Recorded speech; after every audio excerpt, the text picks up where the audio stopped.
What is up, everyone? Brandon First, aka First Report, representing the First Off the Bench podcast network. Everyone comes off the bench. We are first. Welcome into probably one of the most important original call to posts of the season. At the very least, top five. It is time to look at the Breeders' Cup coming up in a matter of days. And of course, with me, as always, is my friend and co-host, Mr. Raider Jim Martinez. You can find Mr. Martinez at Raider Jim 1090. How you doing tonight, sir? Oh my gosh, the sun's out. It's Halloween, and we're going to get into the holiday season, but we can't do that unless we open the big present first, and that is the Breeders' Cup. And I'm looking forward to this weekend. Yes, hopefully a lot of tricks, not a whole lot of treats. Obviously, it's when you have the first Saturday in November being the time for the Breeders' Cup, or excuse me, for the Breeders' Cup, obviously that and Halloween go pretty much hand in hand. So let's let the kids have some fun tonight. Be safe, drive safe, wherever you are always, but especially on Halloween. But yeah, for the adults this weekend, it's going to be a lot of fun. 13 total races. We are going to break down 5 here for you. We're going to focus on the Friday session. As of course Raider Jim alluded to, we are recording on Tuesday. It is Halloween 2023, just a matter of days away from Future Star Friday, where of course the juveniles take center stage. Of course, Santa Anita is the host of this year's Breeders' Cup. Keeping it warm for us to pass the baton down to Del Mar next season. Cannot wait for that. But for the time being, yes. Next weekend, so we're going to run the Breeders' Cup on Friday and Saturday, and then a week from Saturday, or actually I think it's a week from Friday, it is opening day for the Bing Crosby session down here at Del Mar. So they're all going to have their nice party on the weekend, take Monday off, and then just roll on down the 5 to 90-minute drive. And boy, next weekend, you know where I'm going to be. Yes, sir. And believe me, if the weather's anything like it's been, absolutely perfect, even for San Diego. The mornings are a little cold, but it is what it is. Bring a sweatshirt, something easily easy to take off. But definitely been a beautiful stretch of time, but not a whole lot of surprise there. But yeah, as you mentioned, I'm so focused there. Breeders' Cup heavy. Del Mar, the Bing Crosby season, kind of just waiting to be acknowledged by myself. But it is, of course, Santa Anita's time to shine. And as we said, Future Star Friday. This is a full juvenile slate. These are going to all be 2-year-old horses. Very important for these horses, obviously heading into their 3-year-old year. It is their Kentucky Derby or Kentucky Oaks eligibility year. And we also have 2 races actually that kind of get the qualifying rolling. Only 30-point races, which in the grand scheme of things for the Kentucky Derby is a very small amount of points. You're going to need a lot more. However, it's more of kind of a measuring stick, going back to last year where we saw Forte dominate. And I thought maybe we could have seen that horse dominate if it wasn't for a scratch in the Derby. But with that being said, time to dive straight in. As we mentioned kind of in our Breeders' Cup rundown last week, it is there will be a few races before the Breeders' Cup get rolling. So race 5 is going to be the first Breeders' Cup race of the session. It is the grade 1, all of these races grade 1. It is the juvenile perf sprint. We have a purse of $1 million. Going 5 furlongs on the dirt. Raider Jim, I'll give you the honors to get us started on the first Breeders' Cup race of the session. Yeah, and before we jump into race 5, the juvenile turf sprint at 5 furlongs, there is one little breaking news note that came out earlier today, and that is for the Breeders' Cup Classic, the granddaddy of them all. Arcangelo is pulled from the race. Arcangelo will not be running. Arcangelo had an issue come up with, I believe it was the back left hoof. They said it was running hot, so they had to unshoe the horse. Said doing okay, but Jenna Antonucci, the trainer, said, hey, I don't mean to be passe blasé about this. We're talking about a horse race, Yeah. and that's not more important than the health and well-being of my thoroughbred, my horse. So no, Archangelo's not going to be running. One of the favorites, if I because I Yes, saw very indeed. quickly. Yeah, Yes, 7-2, I want to say, or 4-1. It was in that range. I saw after the post positions, you just Daily Racing Form just put out the morning lines, and the Archangelo, wow. Well, Arabian Night, I think now has to probably be the yeah. heavy odds on favorite going into that. Well, Wow, you know, that's in reading her interview, the transcript, and of course, this is all just you're imagining this person doing the interview. I didn't see the interview, but you could almost imagine her almost shrugging, and again, not being as opposed to, oh my gosh, we're devastated. Yeah, of course we wanted to run, but it was so it restored my faith in these trainers and the everything that I want to believe. She said that's not more important. Running a race is not more important than the well-being of my horse. My horse isn't going to run. When is he going to run? I don't know.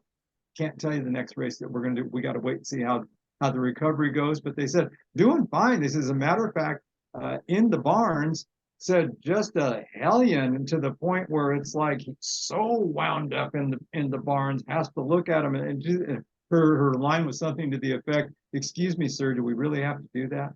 Because this horse is just out of control back there." So they said, saddle him up and let him go. He'd probably go great, but just can't do that.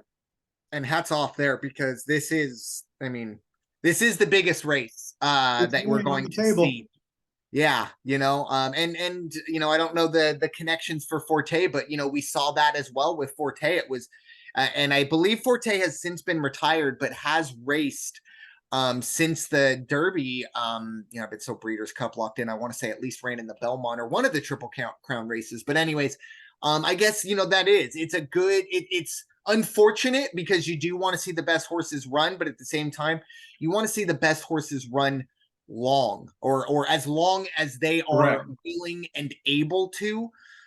It's if you're just tuning in, it's been a tough summer of horse racing. Both myself and Raider Jim in different days have seen some, watching a race on TV and just kind of felt like we had to go take a shower, like not good feelings. So Yeah. that's great news on that side of it. Not great that we do lose Arcangelo, but look, if everything goes as planned, who knows? Maybe we see Arcangelo next year at Del Mar. Maybe we'll see him up close and personal. Maybe that's what it's all about. They want to save Arcangelo to perform in front of the original Cult of Post Or for live. even the Saudi Cup.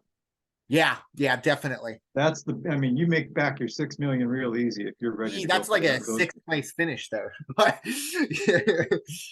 but yeah, with that being said, definitely something to keep an eye on. I appreciate that news there will definitely affect our handicapping of that, which will be coming up on Thursday. But Breeders' Cup Juvenile Turf Sprint, Raider Jim, what are your thoughts? Juvenile turf. This is one where you start seeing a lot of the international horses, especially on that Friday. It's usually a big international field, and I heard a couple folks today say, where are all the international horses? They don't feel that there are as many, or at least there's not that many that are being favored as we might normally see. I was going down the list. I'm seeing quite a few, especially in this turf sprint. We've got them from all over the place, especially the one that I think is just going to run away with this, and that is the number one horse, I believe, running out of the number one position, and that is Big Evs. Might be not the number one. Let me look. No, Big Evs is running out of the 4 spot. Excuse me. Running out of this 4 spot. That's Big Evs. Let me tell you, this horse is coming over from Ireland and Great Britain. Came in August late, ran a 14th place finish, almost came in dead last. And I watched that race. I was able to find it. It was a longer race. It was at least a mile, if not more so. This is a 5 furlong. This is a sprint.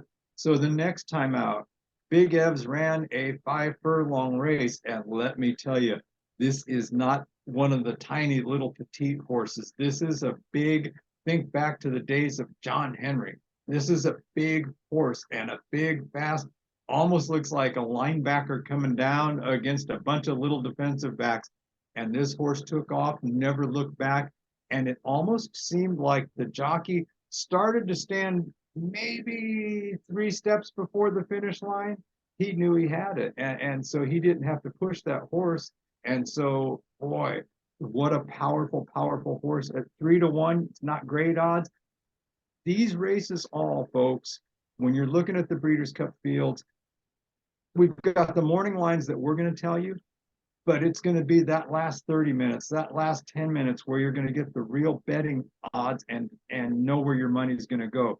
Big Evs at 3-1 right now is easily going to move down to 5-2. No problem. Is it going to go below that 2-1?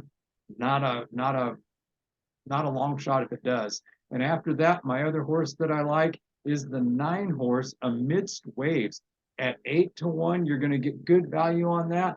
And I promise you, Brandon, I promise you, I did not look at jockey assignments until I picked the horses. Just happens that Flavian Pratt is riding on Amidst Waves in a Southern California track. You can't go wrong. After that, you've got the number 1 horse. I had the numbers mixed up. The 4 horses, Big Evs. The 1 horse is Crimson Advocate.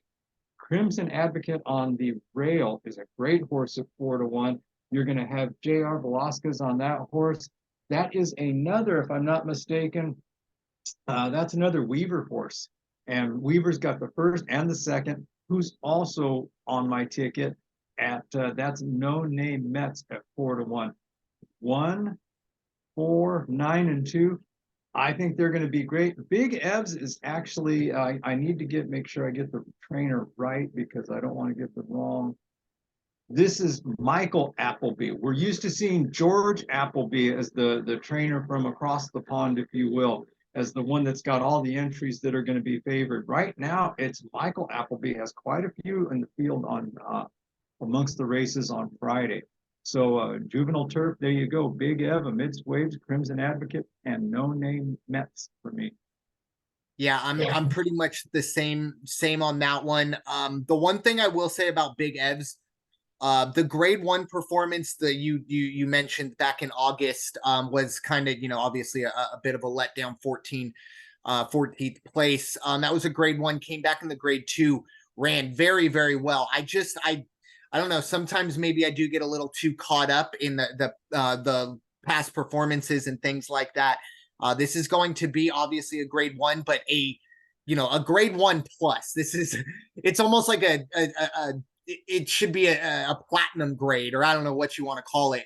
But this is the best of the best. And going back to the international horses, or maybe lack thereof, the one thing that I've noticed is there's a lot of North American bred horses that are racing overseas, and not so much in this race, but there's 1 or 2 later on that kind of caught my attention. And obviously they're North American mainly because of the pedigree, but they don't have the country, quote unquote, in the parentheses, because that also did jump out to me, especially on the turf races. The turf races are almost always European dominated, but Crimson Advocate is one of these North American horses that ran here, Keeneland, Gulfstream, and then actually ran at Ascot.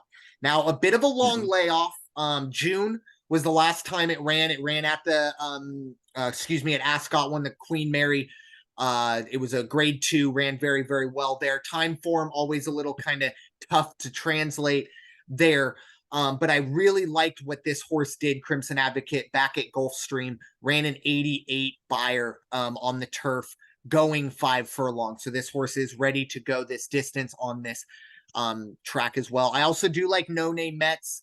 It's kind of those 1, 2, 4, not so much splitting hairs, but just maybe figuring things out. I do wonder if the 1 and 2 horse, not so much get tangled up literally, but maybe get into a early, match race, just because I think these 2 are just going to want to go wire to wire, and well, someone can't. So we see if maybe they run themselves out. One other horse I do have my eye on, definitely worth a look, 12-1. It's the 10 horse Valiant Force. Now this is another North American bred horse. Malibu Moon is the sire, however, has only ran in either Ireland or France.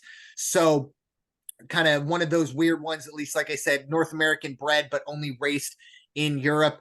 This horse has put up a really good run back at the Norfolk, actually beat No Name Mets in that race.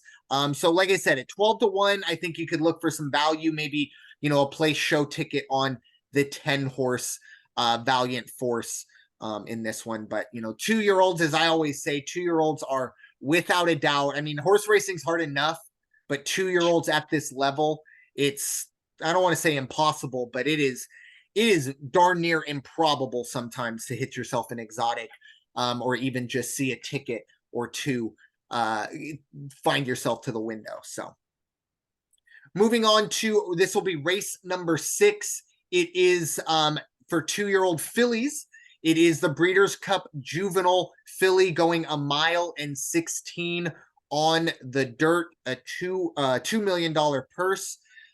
Raider Jim, what are your thoughts? The Breeders' Cup Juvenile Fillies. Oh, and I'm sorry, before you get rolling, this is a Kentucky Oaks qualifying race. So 30 points to the winner, 15 second, 9, 6, and 3 respectfully. But Raider Jim, your thoughts? Very good. Yeah, I think this is a one horse. There's only one horse that is the hands down favorite for me. And I looked at it's a big field, 13 horses, as are most of the fields that we're going to look at today. But in this one, it's number 7, Tamara, already at 4-5. Richard Mandela's got himself a fantastic, fantastic little lady to run there. And then you've got the winningest Breeders' Cup jockey on the saddle. That is Mike E. Smith. Look for him to just add to his total, increase that lead over everybody else that's going to have to chase him for the rest of their careers. Mike Smith, Richard Mandela, Tamara, number 7. After that, I like the one horse Candied at 4-1. That's not a bad value. 4-1, probably going to drop down to 3-1, but that's okay. And then my underneath, I've only got 3 picked in this one. I could add a 4th. Number 12, just FYI, at 8-1. 8-1 is a great value. This horse is being overlooked, I think, by a lot of people, and is going to come out guns blazing, ready to go. 1.16 though, a couple turns there on the turf. It's going to have to be a pace, but still one of those where watch just what FYI on the outside. If you want something, a very, very long shot in the whole Breeders' Cup afternoon for Friday, I've heard a lot of noise about the 5-horse Omaha Girl. Right now, Omaha Girl's at 30-1. If you're looking to have a nice exotic ticket, then go underneath with Omaha Girl. If Omaha hits and gets you on a superfecta or a trifecta, you're going to make some decent money on that one. Yeah, this race, full disclosure, I haven't checked out the PPs for Saturday yet, so I don't know the full odds there. But overall, pretty much all the races besides this one we're going to talk about, you're not going to see anyone less than 3-1. But Tamara here at 4-5, and you know why. This horse has checked all the boxes. You talked about Mandela and Mike Smith, everything. However, for me, there's just no value here. So like, as you said, we got to kind of look further. I also really liked Candied as well. Liked the way it ran in the Archibald. Pretty much, needed every bit of it as well. Sometimes you see buyer scores and then you look, oh, well, they won by 4 lengths. Maybe could have bumped that number up. No, Candied needed everything to beat VV's dream in the Archibald. So the other horse that did jump out to me as well, I did almost pull out just FYI. I'll tell you what, this has to be one of the first times you see just FYI or any Frizette winner come in at 8-1 into pretty much any race going forward. And that was a horse that won that the value 4 lengths. Crazy. Yeah. But that's what I think happens. It's almost the Tamara effect. When you have a 4-5, some of these other numbers are going to be inflated, and it's our job to find it. Another horse that I think keep an eye on. This is definitely kind of, you had the Omaha's Girl for a long shot. The 3-horse scalable, Yeah. not as long of a shot at 20-1, but look, you got Jose Ortiz and Todd Pletcher. And then, despite the fact that this horse hasn't won here, I do like the progression. And at the same time, this horse has raced at Santa Anita. So for 2-year-olds, I do like familiarity. And then the final horse I do want to highlight is, let me find it here, the 9-horse Bright Work. I think there's a lot of value here. Last time out look, took a step back in the Archibald that I kind of talked about earlier. Only ran a 70, but before that, 76, 89, 84. It's going to be interesting. Now, the one holdup I have with Bright Work is this horse was doing really well one turn and then opened it up to two turns. And that's where we saw last time out, took a big step back. I'm more hoping that's a situation of, okay, now that horse knows how to take two turns rather than this horse can't take two turns.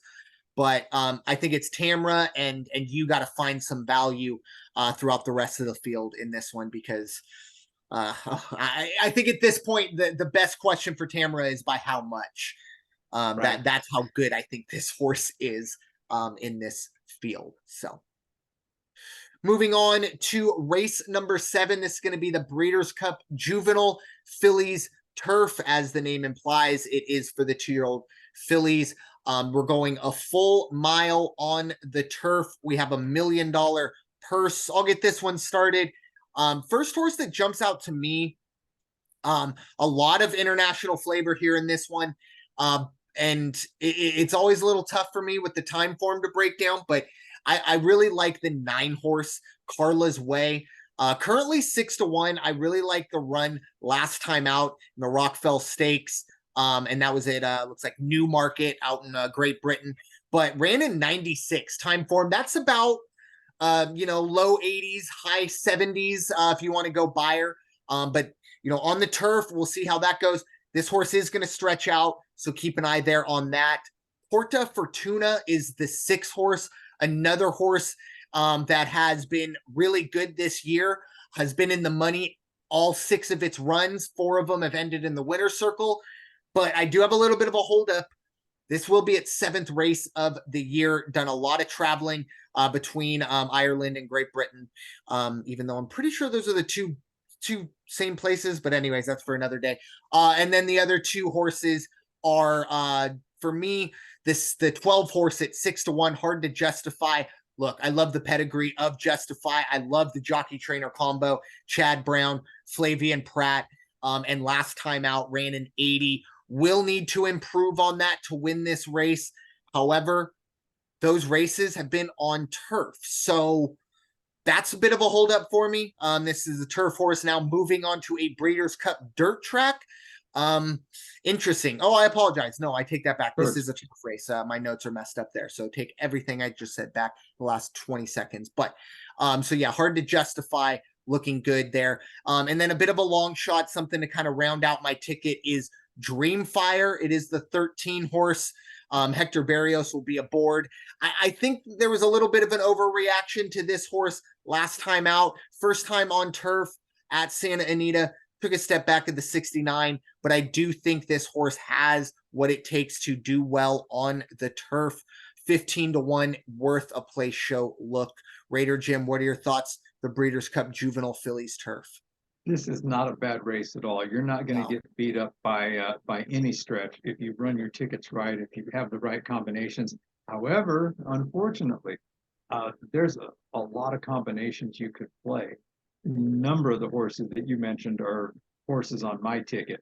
And this is not in any particular order, but I do have 3 down. Buchu at 6-1. Last time out was just a couple weeks back on October 6th, made it to the winner's circle out at Keeneland on 1 16th mile on the turf and a grade 2, the Jessamine Stakes. Ran a fantastic race. The other one I have down, She Feels Pretty, the 11 horse. Last time out was September the 16th. Made it to the winner's circle in the grade 1 Johnny Walker Natalma Stakes up at Woodbine. 1 mile on the turf, so we have similarity there. And then also went off at 8-1 and took the field. Ran a very, very good race. Dreamfire, as you mentioned, would be more of an underneath for me at 15-1 right now, but you got to like that number, 15-1, because at the most it might go down to 12-1. That's if there's a lot of action, but I doubt it. Carla's Way, number 9, also there on my ticket that I'm probably going to run. 6-1 last time out at the end of September, the 29th of September. The grade 2, this is why this one's on my list. Grade 2, Albasti Equal World Stakes in Dubai. Dubai ran a 7 furlongs. I did actually get to watch the race, and this is a horse to be reckoned with. So Carla's Way, the 9 horse, and then I would say I might remove Dreamfire from my ticket if I wanted to go with just 4. And there's a horse in the 7 horse, Gala Brand, at 12 to 1 right now. Now you look at Gala Brand the last time out, came in 4th place in a grade 2, the Miss Grill Stakes at Belmont, won a 16th mile on the turf. But this was a 11-horse field. At the 3/4 mile post, Gala Brand was in dead last, far back as you could get. She got pushed out here, pushed out there a couple times.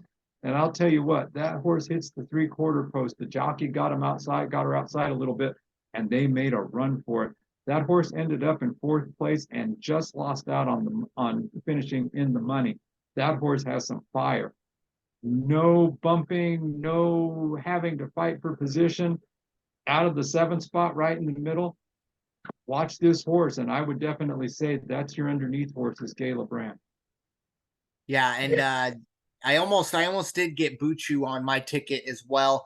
The one thing that I like, just kind of looking at the card for Buchu, is look, the connections, they, for better or worse, they were kind of all out on this, getting into this race. If you look, I mean, 4 runs at the maiden special weight level in the triple digits. So they didn't drop down to the 80s or the 60s. They stayed, maiden special weight 120, 105, 105, and finally broke through at 119, and then came out and, as you said, won the Jessamine. So I don't know. It's just one of those, like, these guys were like, look, it's Breeders' Cup or bust in 2-year-old season. And hey, they got this horse in to the Breeders' Cup, and not only in, but really, this is kind of the antithesis of last race that we just talked about. This is a wide open field. You can probably make the case for 5 or 6 horses to get into the winner's circle. And I think that's kind of more of the norm here around Breeders' Cup rather than kind of last race where we have a dominant favorite. So moving on to our second to last race we'll be talking about, and the second to last Breeders' Cup race of Future Star Friday. It is going to be race 8. It is the Breeders' Cup Juvenile. 2-year-olds going 1.16 miles on the dirt. This is a Kentucky Derby qualifying race. 30 points to the winner, 15 to second, 9 to third. Fourth gets 6, and fifth gets 3 points. Once again, though, you're going to need a lot more than just this win to get into the Derby, but it gets you pointed in the right direction. Raider Jim, what are your thoughts? We have the Breeders' Cup Juvenile. Yeah, and forgive me if I missed it. This is also one of the $2 million races. It is, yes. On the field today, so $2 million. Now, again, I didn't look at any. Matter of fact, I just now looked to see who was riding. Forgive me, but the 2 horses that I think you have to watch out on. This could be first time we're mentioning him on Breeders' Cup weekend. Bob Baffert. Yep. This seems like it's Bob Baffert's race. Prince of Monaco at 4 to 1. Bob Baffert's the trainer, Flavian Pratt's the jockey. He does have another entry in this race going down, excuse me, and the 10 horse. Yes, the 10 horse Muth. Muth is going to be Bob Baffert trained, ridden by J.J. Hernandez. So that is as West Coast as it gets with the 2 Bob Baffert entries. I don't think Muth is going to be the challenge, or it could be in the money for sure. Prince of Monaco, I think, is the horse to beat. After that, on my ticket, I have Locked at 4 to 1. I think Locked is going to come out, really run hard, really run fast. Not going to be enough to catch Prince of Monaco. I also like on my underneath for this ticket the 1 horse, the Wine Steward at 8 to 1. Great value. Luis Saez, a Michael Maker trained. Luis Saez on the saddle. This horse actually has very, very good showings. Obviously got a good draw on the rail, and I think a good position for that horse. So watch Prince of Monaco to win this one. You're going to see Locked at 4 to 1. Locked is running out of the middle of the pack almost in the 6th spot. Also like Timberlake, the 4 horse out of Kentucky. That's Florent Giroux. So, I mean, you can't go wrong with the all-star jockey field in this one or any of the races.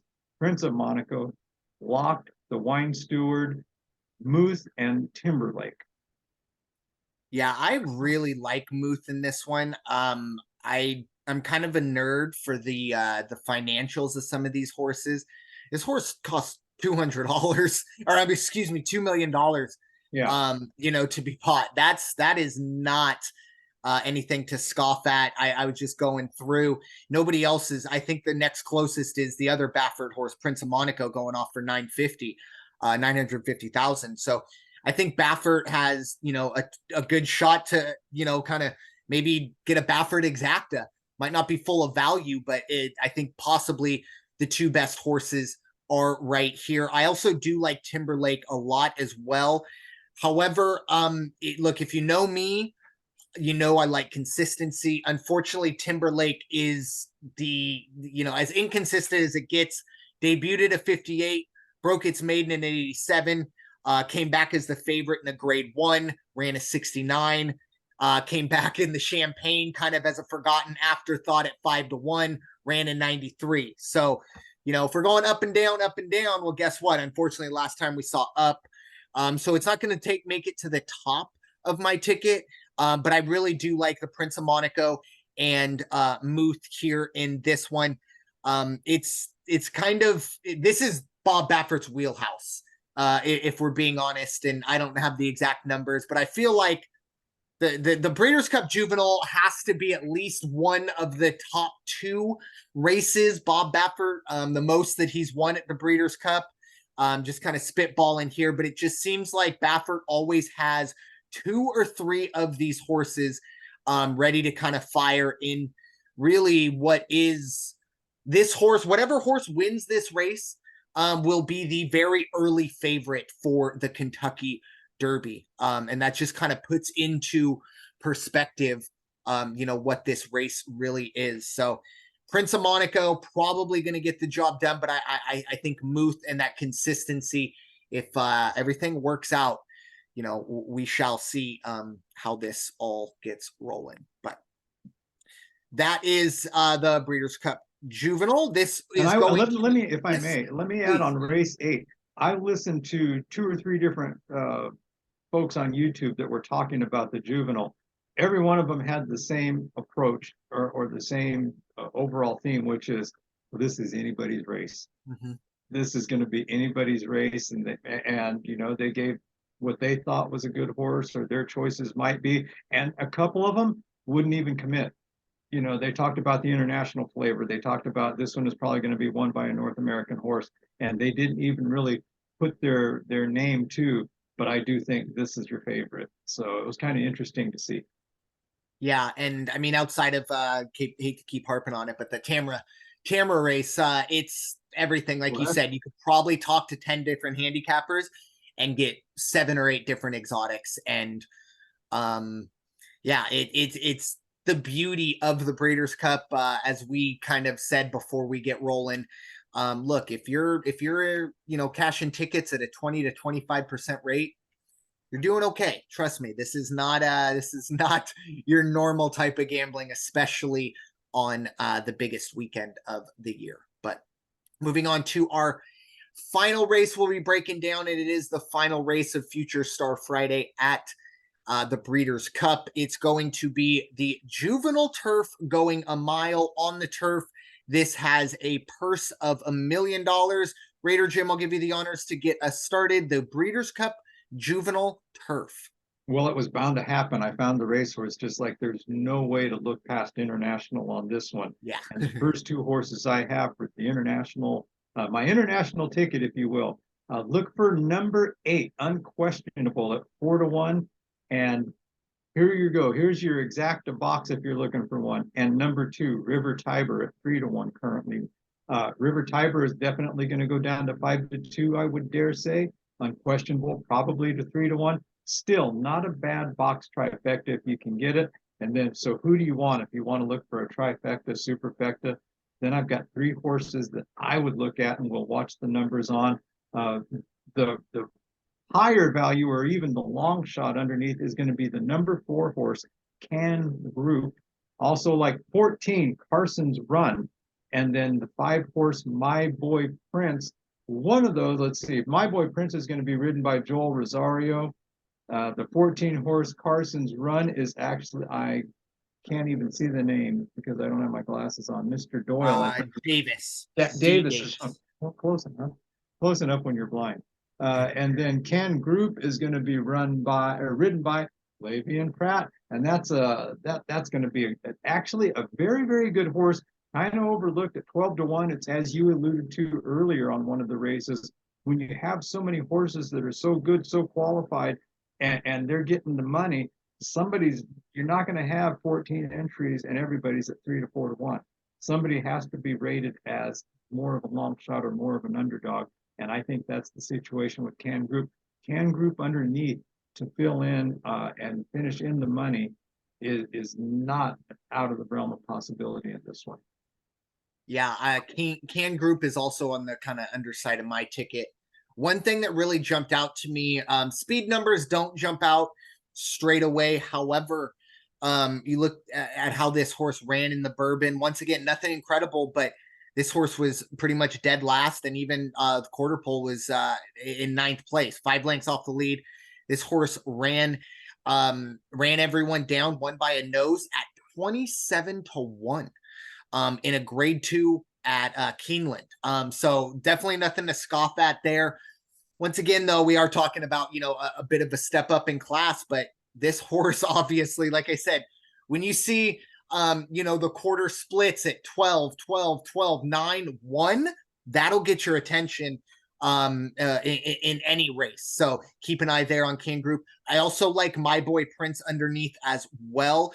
This horse, 5 career runs, has been an exacta machine, 3 wins, 2 places. And then the other part that I kind of the other part of this race for My Boy Prince, this horse was kind of upset by Carson's Run back in, let's see where that was. It was at the summer back at Woodbine. So you kind of wonder if maybe there's an opportunity, for My Boy Prince to, get a sniff and remember, oh, that's that horse. Maybe gets a little more fired up. I also do like River Tiber. This is the top horse for me right now, has been incredibly consistent and has been getting better. So those are 2 things for me that, they'll check my boxes, if you will. My big question here, how much value will this horse have? Currently 3-1. I think when the betting public really gets their hands on this race, might be closer to 2-1, maybe even money. But I'd really like to see this horse stay at 3-1. I think River Tiber is, like I said, it checks all the boxes for me there.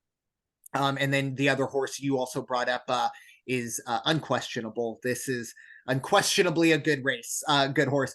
The only reason I'm giving River Tiber a bit of a leg up is the consistency factor. This horse has kind of been up and down, 60, 67, 79, 97, 85, 102, all of those time form ratings. But point being, I've seen a progression with River Tiber, but Unquestionable, definitely better numbers. But there's also been some less thans sprinkled in as well. But I think, as you said, this definitely has an international flavor. I'm sure you couldn't go wrong if you maybe find yourself with an all European or exotic one way or another, and I think you'll feel pretty good about that. But any final thoughts on this juvenile turf, Raider Jim? Probably the only other thing with respect to River Tiber, if you look, and speaking about the consistency,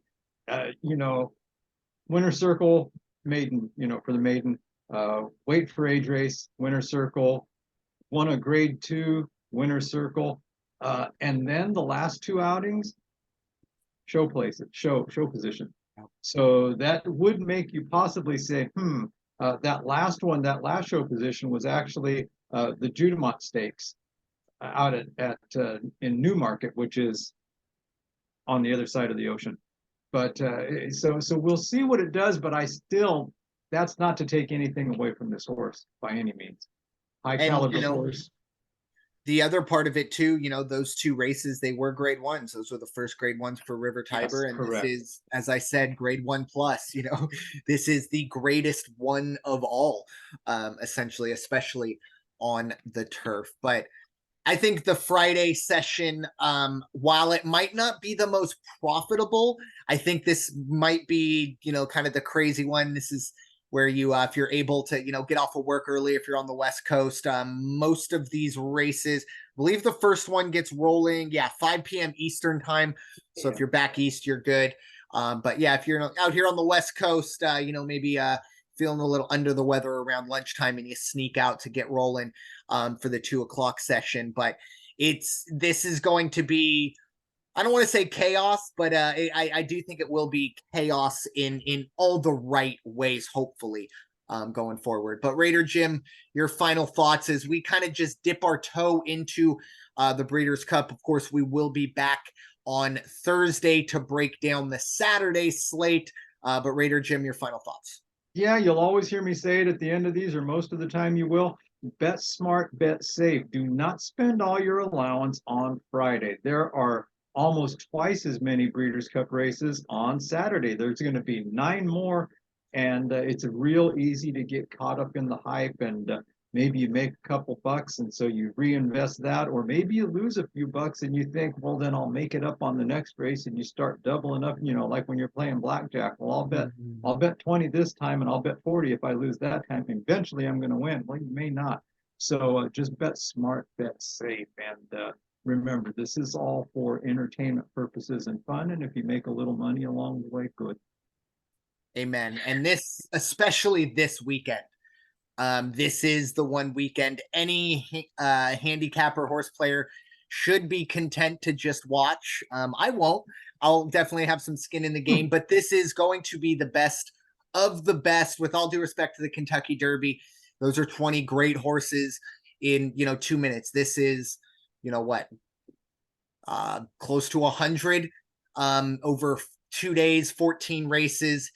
This is the top of the sport. And I personally am very, very excited. It was a nice little trick or treat this morning to, open up my email. And actually, I think I woke up at 3:30 just randomly and immediately looked at my email to be like, because I was getting a little worried. I showed up to work at about 5:30 this morning and still nothing. And finally, I think about 6:30, I got the email from DRF saying, okay, they're ready, because I didn't want to have to do the show too blind. But no, it's a lot of fun. And as Raider Jim said, look, be smart with your money, especially on Friday. Saturday is going to be there, and it's almost like the doubling all that with 9 races. And it's still going to be crazy. It's still going to be difficult to handicap, but we're going to be talking about horses with larger sample sizes than what we saw today. So with that being said, thank you all so much for listening to this episode of the original Call to Post, presented by the First Off the Bench podcast network. Everyone comes off the bench. We are first. It's time for y'all to go wash your hands and stop hating, everybody. We'll talk to you all very soon. Take care. Stay tuned. We're just getting started with this. Amen.